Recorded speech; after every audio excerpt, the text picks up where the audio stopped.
тука се предвидува објект според ДУП дури може да се дозволат и 28 ката, тука веќе реагираше градоначалникот, не јас ќе компензирам, ќе бидат 18 ката, но тоа не е една висока зграда од 18 ката, тоа е еден цел зид од П+1, П+10, П+16 плюс ПК и П+17 ПК згради, деловен простор. Тоа се некои 2000 нови жители, нови 1000 возила. Збориме за дел каде што не да ќе го затнеме овој простор за движење и функционирање него максимално. Не сакам да навлезам, сите тврдат дека не се стопира ветрот, но знаеме и сами што значи еден зид да поставите и колку нема го сопреме струјењето на ветрот во една населба која што важи како најзагадена во моментот. Ние започнавме со една иницијатива во рамките на Советот за ревизија на овој ДУП. Истото беше изгласано, суспензија се извинувам, беше изгласана, но не беше признаена седницата и остана на тоа понатаму некако како да се замреа работите. Еден момент повторно се актуализира, нели, градбава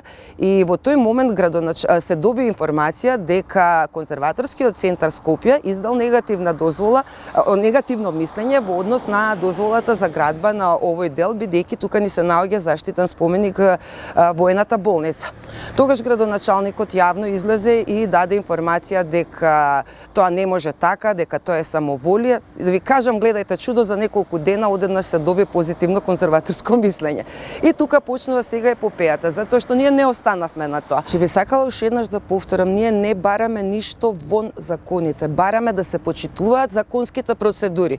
Ако сметаат институциите дека е во ред конзерваторското мислење на начинот на кој што е представен, нека ни дадат одговор дека е таков, нема проблем. Ако сметаат дека не е во ред, исто така треба да излезат со одговор.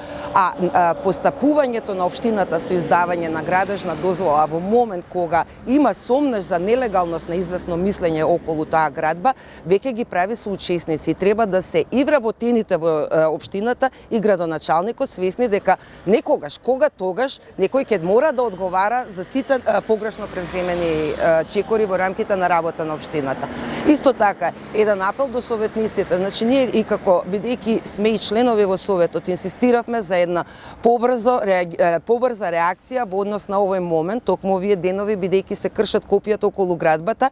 До сега позитивни одговори имаме само од советниците од левица, другите сите молчат. Јас не би сакала во ова предизборие да повикувам никого, но треба да се изјаснат дали се за или против оваква градба и на кој начин, бидејќи молчењето само пак ги прави и нив соучесници во истава приказна.